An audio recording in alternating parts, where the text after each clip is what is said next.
Using an iPad mini 6 as an iPhone can have both pros and cons. But if you're doing this, here's some things you definitely have to consider. For starters, it does have a larger display. The iPad mini 6 does have a larger display compared to most iPhones, providing a better viewing experience for both media and web browsing. And then of course, gaming. Thanks to this, I did improve my productivity level. With this larger display, I could easily take advantage of iPadOS features such as multitasking, split view, drag and drop functionality, which enhance your productivity. The 10-hour battery life is much better than iPhones. A longer battery guarantees the iPad to have a larger battery compared to most iPhones, of course. So using an iPad mini 6 as an iPhone could result in a longer battery life for your daily usage. And since it has a USB-C port, you can easily share power to other devices that need it because the iPad battery is just that big. iPads typically offer a higher storage capacity compared to most iPhones. This can be beneficial if you need more space for apps, games and photos, video games, or documents. Once more, you do have a full USB-C port right here, which you actually utilize this and actually connect an external hard drive to if you need it. So you can also expand the storage on the iPad, unlike iPhones. And then for number 5, Touch ID. While Face ID offers its own set of advantages, such as hands-free operation and facial recognition for a secure authorization, the iPad mini inclusion of Touch ID provides a reliable, accessible, and privacy-conscious alternative that many users might find preferable instead. Now here are some heavy cons. Although Apple does advertise the iPad mini to also be able to fit in your pocket, but realistically, are you really going to be able to fit this? Because in majority of cases, in clothing that we wear day to day, all have different size pockets, and I found that the iPad mini sometimes is difficult and challenging. And do you really want to sit down on this device having it in your back pocket? Yeah, it's really risky to possibly damage it this way. Number 2, cellular connectivity. While the iPad mini does offer a cellular connectivity option, it may not support certain features typically we find on iPhones, such as voice calls, SMS messages, or it could also glitch your iMessage. So your communication options may be limited. Number 3, awkward phone calls. Holding an iPad mini 6 on your ear would just look awkward and looks less comfortable compared to using a normal size smartphone.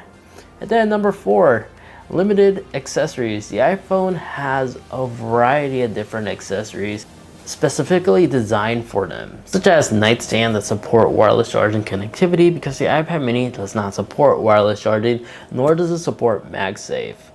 And if you're trying to mount this on your car, you may find it too big depending on the type of vehicle you're driving. If you're driving a smart car, this may just block like 40% of your visibility. I'm being sarcastic on that part, but you should be able to understand what I'm talking about.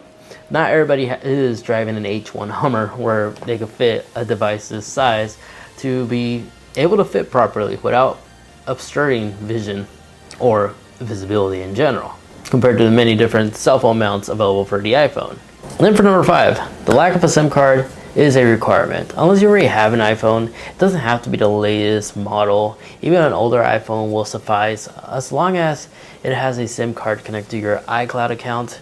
This is necessary for you to receive messages and calls through a phone number. However, there are workarounds to this limitation, such as using services like Google Voice, which can be free. It's just important to note that the availability of these workarounds may vary depending on your location.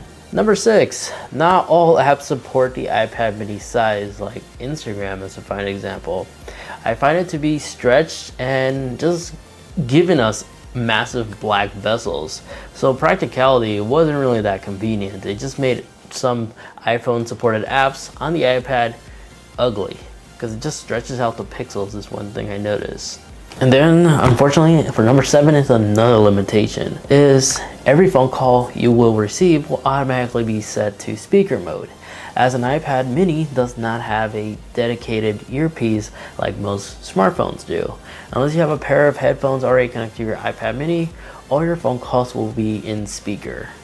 Ultimately, the decision to use an iPad mini as an iPhone depends on your personal preference, needs, and willingness to adapt to the difference in size, portability, and functionality.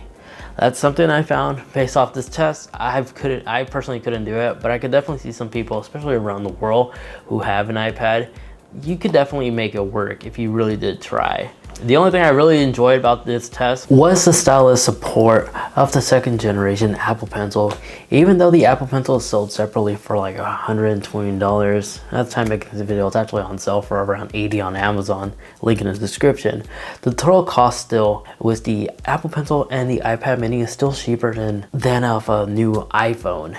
This unlocks more usability for the iPad mini as it offers pressure sensitivity for designing and becomes a beneficial tool for multitasking due to the support of iPadOS gestures and shortcuts, such as tapping on the home page will take you to the Notes app to take quick notes on the go and more. Moreover, when it's combined with an awesome case like this one, you'll never have to worry about the Apple Pencil accidentally falling off, as it magnetically attaches onto the top portion of the iPad mini like so, fast, no limitations on the wireless charging. So based off everything, if you want to know the general truth, yes, an iPad can easily replace an iPhone, as it gives you more usability, more functions than what an iPhone is capable of delivering. The USB-C port, if I'm out of storage, don't worry, I can just plug in an external hard drive and voila, bada bing, bada boom, I can move files back and forth. So technically I could extend my storage this way, have the freedom to use the Apple Pencil, which basically completes the iPad. It's unfortunate that I'm unable to use an Apple Pencil or a smart stylus of some sort on an iPhone, but the Apple Pencil with the iPad mini works in harmony extremely well, unlocking new features, more usability, and just makes this into a more usable desired machine. The iPad mini easily is something what the iPhone should be able to do, but it's a shame that it's not. Just only con is, again, you're sacrificing compact size compared to an iPhone. It's much easier to travel with this than this, but women, if you have a purse, or males with a messenger bag, you could carry this around, get a hold of your loved ones and stuff without any issues whatsoever, just like you would with an iPhone. So it's doable. This experiment was really interesting, and yes, again, you can actually use an iPad mini as an iPhone if you absolutely have to, and you might find this more of a luxury experience too, viewing everything on a larger display while fitting it all on the palm of your hand. Now for my video review of the iPad mini 6, check it out right over here if you haven't picked that up yet. Thanks so much for watching, take care, and I'll catch you guys in the next one. See ya.